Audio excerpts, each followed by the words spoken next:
Okay. Hi, everyone. Mark Edward Willows here, and welcome to Gabbin.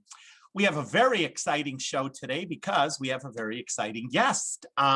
Not only did she co-host a talk show on national television back in the early 90s, and I'm sure everybody remembers the Mike and Maty show. Remember that show?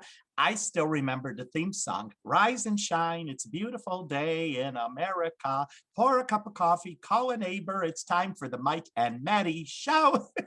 And today, joining me on the program is Maty Monfort. And Maty, welcome to the show. Mark, it is so much fun to be here with you. Thank you so much for the invitation. And my first question, you look fabulous. What do you do? Oh. You haven't changed at all. Thank you so much. You know, I don't know. I drink a lot of water. Mhm. I think I also have good genes from my mom and my dad. My dad always looked 15 years younger than he actually was. And I really think that there's something to that. And hopefully he passed a little bit of that down to me. My mom also looks very good. I've never smoked. I live a pretty healthy lifestyle. I mean, I eat my cheeseburgers and French fries. That has not changed. But as I've gotten older, Mark, I've started realizing that, I can't eat the way that I used to and still stay relatively thin as I've always been, So, I've had to make some, changes. And whenever I see myself creeping up a little bit, I just switch to salads. I do. And I will say during the pandemic, I started walking. My husband's always been a big walker. But I started walking. Obviously, we had nothing to do, right? Yes. I started walking 2 miles, then 3 miles. And now I'm up to like 10, 12 miles a day. I don't do it every day anymore because now I'm busier. Now that things are opened up and I'm working. But that really, I think also getting out there, fresh air. And do you walk those California sidewalks up the hill? Well, you know what I do is I live near UCLA campus, and the UCLA campus is hilly and it has great stairs all over the campus. And so that's what I do for my cardio.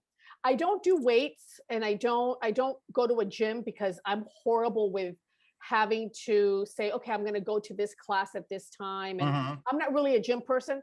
But what I do is the walking, and I'll walk fast, get my heart rate up, go upstairs, come back down, and it's working for me. I walked the hill once at Universal Studios and only made it halfway up, and that was that. Maty, I need to ask you, you co-hosted with Michael Berger, the show Mike and Maty, a very successful show, a wonderful show. I loved it. Many people do, judging by my email. I mean, it was such a great show. Celebrities and cooking and just down-home fun and Vinny the dog and that famous sofa. And it just was such a great show. Tell me, what was it like for you to be hosting such a national show every morning? I mean, like the theme song says, Rise and Shine. It was definitely Rise and Shine for you. So what was it like? Mark, it was such a beautiful experience, I have to tell you. I came from Spanish television, and Mike and Maty was my first foray into English language television. And so it was so funny, to go from speaking Spanish on my shows to then, of course, speaking English. And that's what kind of Mike used to laugh at me all the time about just things that I would say to him in Spanish, and he had such a great sense of humor. I laughed, and I always tell Michael this. I laughed like an idiot for almost 3 years straight every single day because he is so much fun. The show was so, I don't know how you could. I don't know, Americana. Yeah, it was the show that you sat down with your breakfast and your cup of coffee and your newspaper, and it just was a nice chat fest. It was just easy. It was easy. Yes, and it brightened the day. It really did. Yeah, it was. Michael and I both felt very strongly about keeping the show on a very positive note. And I think we accomplished that. And the time that we were on the air was amazing. The fact that we were on all ABC owned and we visited your beautiful Chicago many times because our ratings in Chicago were huge. And I think it was that Midwestern Midwestern flair does it with every show on Yeah, television. And you know what also yeah, amazes me? All the shows on TV mostly have Midwestern settings. Think about it. I mean, most of them, it's somewhere, you know, situated right. in the Midwest. I Now, just what think that was, the show, excuse me, I think that the show resonated with Midwesterners because it Mhm, was so nice and mhm. golly Nice, gee, yeah, that type of, fuzzy and cuddly. sweet. So I think that that probably had a little something to do with it too. What was one of your fondest memories of the show? Something that you really loved doing that so many years later you still think about? There's so many. I have to tell you, there's so many because there were so many different opportunities. We got to travel the entire country and go and visit and highlight different cities like yours. But one of my personal highlights was flying an F-16 with the Thunderbirds out Mhm. of I Nellis Air remember Force that. Base, out of Nellis Air Force Base in Nevada. Mhm. I actually pulled the 9Gs. So there actually is somewhere in that Air Force Base, there is my photo that says they have a photo, they have a wall with celebrities that have gone up, journalists and such that have gone up with them that have been able to pull the 9Gs and not pass out. and and I was one of those. And so that was really the most incredible thing. Those types of perks are really, for high dignitaries, Mhm. and just to go off in one of those jets. I mean, you're literally going the speed of sound, when you're Mhm. like 600 miles an hour. It's just incredible. It was the most unbelievable experience. Right. And speaking of celebrities and journalists, you fit the category of both. You have started years ago back in your college days. How did you get bit by this bug to get into the entertainment industry? Mark, I had no desire, or nor did I think that I had any talent at all to be in front of a camera. When I was in high school, I was in the dance squad and all of that with the Mhm. marching band. But when it came time to trying out for the school play, nope, never did. I was always very nervous about that. Then come my first year of college, and I hear about this auditions that they were having for a Spanish version of MTV Mhm. that the Univision network was doing. MTV was all the Mhm. rage. Remember, that was Oh, yes. 1984. I'm Yes. totally dating myself. Mhm. 1984, all the rage. And that's kind of how it happened. I wanted to be on the show, not because I wanted to be on television. I wanted to get to interview all of the musical guests that were going to come on. Ah. And that was really the thing that interested me the most, the music side. So Mhm. then I ended up going to the interview. I met with the guy that I eventually ended up doing the show with, and we hit it off, and we were a good match. And next thing we know, we're on the air, Mhm. and it was every Saturday for an hour, and Mhm. we would include Spanish music and American pop music. So it was a really cool Interesting. Great mixture of both things. combination. Yeah, so we spoke English and Spanish on the show, which was kind of very avant-garde back Mhm. then. Mhm. And that's how it started. And then I from there I was plucked to do a show called Sábado Gigante, which is Giant Saturday. Mhm. It was a huge juggernaut for that network. It was on for something like 35 years. But I Mhm. was one of the original spokesmodels when it first came on the air, and that catapulted me into a stratospheric sort of place because the show became so incredibly popular. It on a regular Saturday, because it was seen in all of Latin America, Spain, Mexico, and all of the Spanish channels of the United States. We would get on an average higher ratings than the Super Bowl on an average Saturday. Wow. So it was very, very interesting. And that show really, I mean, I wasn't the main person. The main person was a guy by the name of Don Francisco. Mhm. Um, but that show really got American advertisers to take Hispanic dollars seriously. Mhm. Until that show, uh, Madison Avenue Mhm. um, didn't really give kudos to the Latin market in terms of buying Mhm. power. Mhm. When that show went on the air and they started seeing the Hispanics, what they were buying, Mhm. and the clout that we had, it really changed everything. Oh, yes. And yeah, And it really until changed everything. till today, I have a lot of friends that are Hispanic, and especially the women. Oh my God, fashion! They are fashionistas. Yeah, it's a pride thing for Hispanic women. We always overdress, which my mother always said better to overdress Yes, than underdress. We like to look the best that we can, and I think it's very much of a cultural thing. I think it's a pride thing.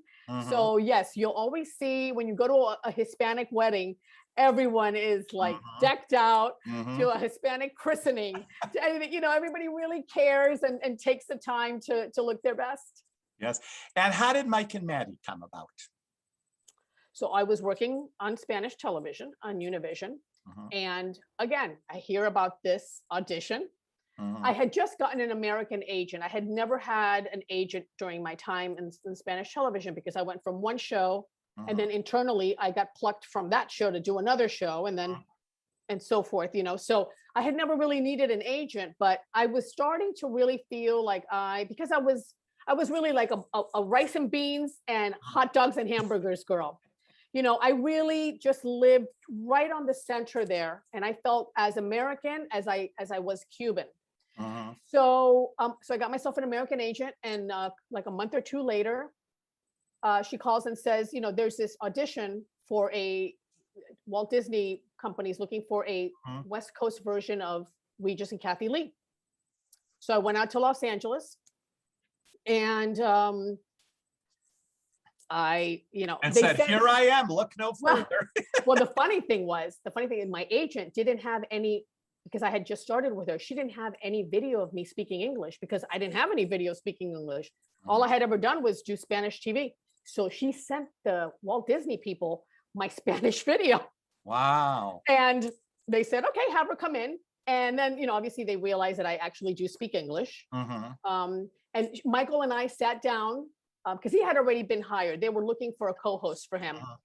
And we just hit it off and we laughed. The chemistry was there. And honestly, that day I left and we had a development deal that day. And then 3 months later, we were on the air on all ABC owned and operated stations. And I do remember your very first show. Who stopped by to bring you presents?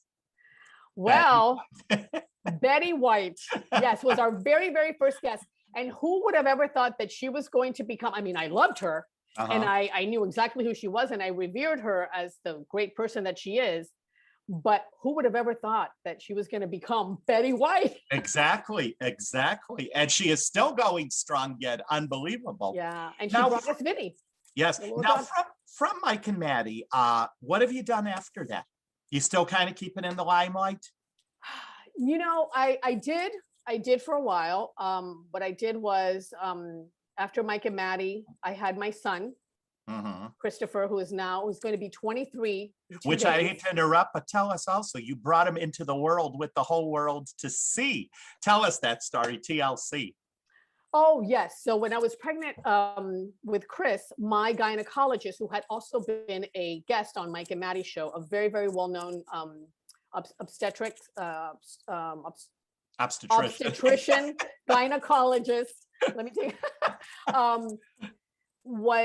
he had been approached by the cord blood registry people.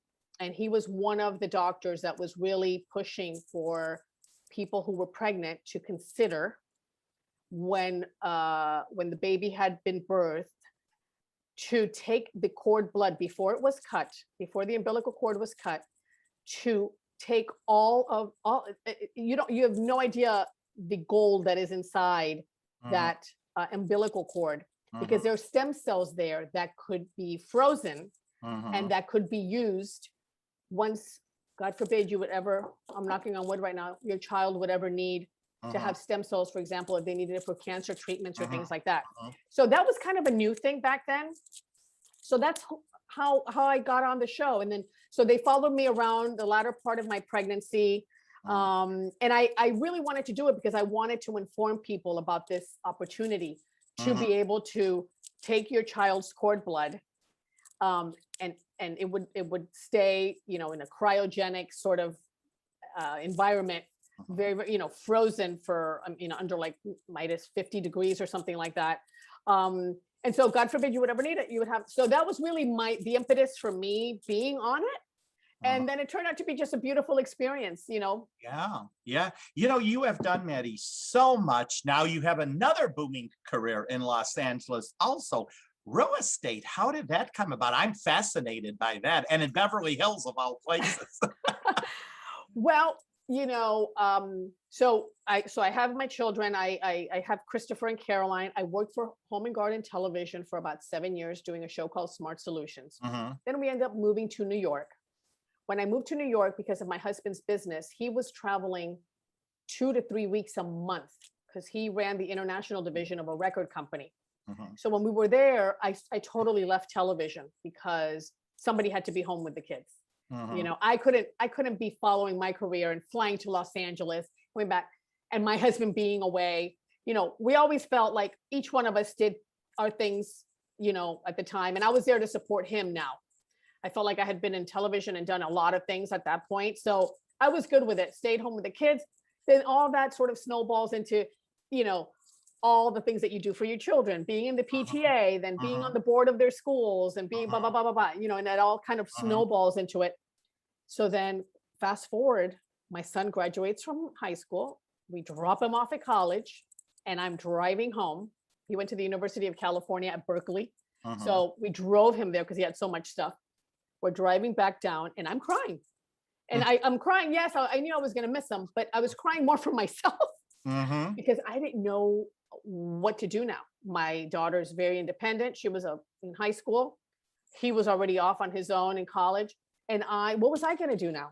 mhm. I wasn't on the PTA anymore and so forth. So I decided to look into the possibility of real estate. My brother-in-law and my sister-in-law were both in it in Northern California, and I called them and I had an earnest conversation with them, and they said, "I think you should try it." So I spent like the first 4 or 5 months of my son's college career.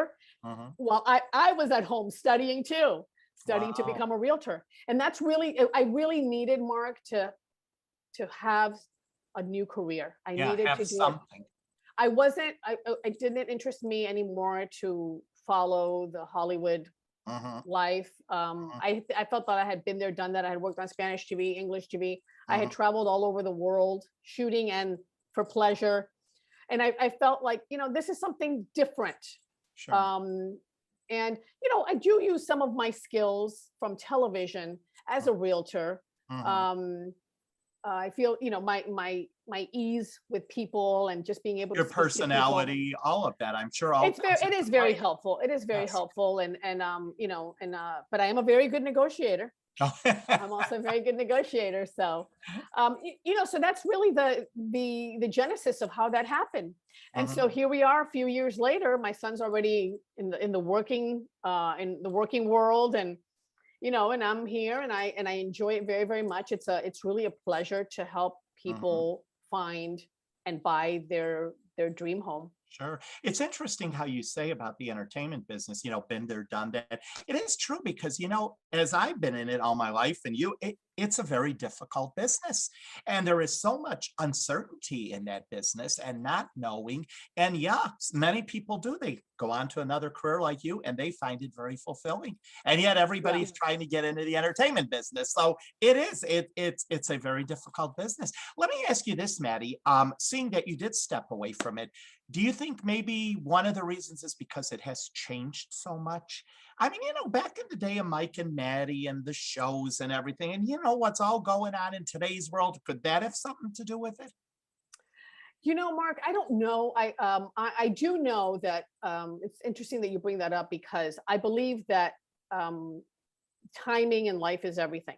Mhm, When Mike and Maddie came on the air, we other people came on the air, and those were the salacious talk shows that we all know, mhm, mhm. Yes. and that some that are still on the air now. Mhm, And when we were up against these shows in different markets, they won in the ratings. And so our sweet little show, yes, a lot of people loved it, mhm. but at the time, ratings is everything. Is everything, yeah. And so that's why I don't think that we're on the air and that we didn't last as long as we did, because I think that we succumbed to the fact that we were the complete opposite of what was Mhm, going on. But I think mhm. at that time, people really wanted and were more entertained by the more salacious type of programming, which does not interest me. It never really Right, has. right. And so it's nothing that I'm searching for. I enjoy being a very positive person, Mhm, and it's just not my cup of tea anymore. mhm. It really And isn't. what does the future hold for you? Real estate, what do you see down the road? Or do you Oh my take it day goodness. by day and whatever's gonna happen is gonna happen? You know, one thing that I do not do is I do not look in the past. So it's Mhm, funny that we're doing this conversation, and mostly really trying to remember about a lot of things from the past, because I'm a forward thinker. mhm, But I love my life right now. I've seen my children thrive, and which is, as a mother, there's nothing more important. It doesn't matter if I would have achieved so much in a professional manner if my children weren't well adjusted. That wouldn't have mattered at all. I mean, to me, if so I'm that is a great pride that I have, along with my husband, that we raised two kids that have their feet firmly on the ground, mhm, that think of others, that we volunteer together as a family. mhm. Not all the time. I do more of that, but I'm just proud of our little family. And I've been married 33 years to the most incredible man, Tony. The Mhm, people that watch Mike and Maddie probably saw him a few times mhm, on the show. And it's just, you know what, Mark, whatever God has in store, I'm here for it. mhm. I just try to put out my best every single day, and let whatever comes come. Mhm. I like that. I like that philosophy. I think that is something people should follow. We live today in such a high-strung society. We Everything, do. we need this. We make one step up the ladder. We need to go the next step. We have to Yes. go to the top. And it is horrible. And I do like your philosophy, take it at a time, whatever. I think that is what makes you successful. Well, being on television, it's funny. I there are some people that believe that you are not successful if you're not on TV. So if Right. so somebody that would be looking at me now would be like, oh, but she's not on television. Mhm. That's not the end all be all, folks. It is Exactly. a progression. And I think also the it don't don't worry so much about the end result. Take the journey, enjoy the journey. Mhm. Sometimes it's difficult, sometimes it's easy, but the journey is really what is the most important thing. That's Mhm. how we learn. If we're constantly thinking about what I'm going to be doing in 10 years, Mhm. you miss all that time. You miss Exactly. your children growing up, and appreciating those times. Sure. So it's just a philosophy. And it's not like I know it all. It's just that life kind of sort of teaches you how to go about Mhm. it, and Mhm. and what works well. Yeah, And it's and worked don't for you me. also feel that it makes you a real well-rounded individual? I mean, doing all what you have done, television, real estate, being a mother, a very well-rounded life. Don't you agree? I do agree, and I'm very, very happy that I am a mother, and that we've had a successful marriage for all these years. When Tony and I got married when I was 22 years old, and Tony and I, at the time, I told him that I didn't think that I was ready for children, and that I may never be ready for children. And he Mhm. still married me. And so when I hit like my early 30s, that's when the little bug hit, and I thought, wow, I think the maternal bug Mhm. was inside of me, and so I'm so grateful that I have my children. They teach you a lot. They teach you a lot Mhm. about so much. Um, and it's beautiful to see them grow, and to see them become their own people, and not I always said to my kids, I trust you until you give me a reason not to. And Mhm. so with that, they have flourished, because they weren't always worried that we let them do a lot of wonderful things, Mhm. and allowed them to become who they are. But we always said to them, you have free will. God gave you free will. And so don't come to me and say that so and so made you do something stupid, Mhm. when you had your brain capacity, perfect. You're perfect. You're two good kids. So, it's little things like that. And it's not like I had a philosophy, Mark, because like I said, I didn't even know that I was going to become a mom. So it's just things that you kind of learn. Just learn along the way. It's the process. That's what it is. I always refer to everything as the process of life. And like I said, and you have led just a very full life. And I was so honored to catch up with you. I've been hearing from a lot of people, my God, where's Maty? Remember Mike and Maty? And I would hear that and I'm like, oh my God, yes. And you're talking to a guy that watched your show faithfully. I mean, every morning I watched that program and I really liked it. So I do thank you for coming on and kind of updating us a little bit about your life. And I think everyone is happy to know for you, there is life outside of the Mike and Maty show. Oh my gosh, there's been life outside of Mike and Maty for 20 plus years.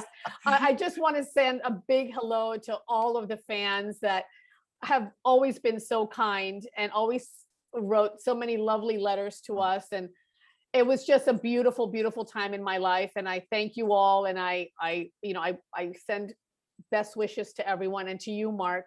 Thank you so much. I wish you all the best as well. Thank you. And if anyone wants to pop on YouTube or whatever, you could still hear that Mike and Maty theme song yet. It is there. You can.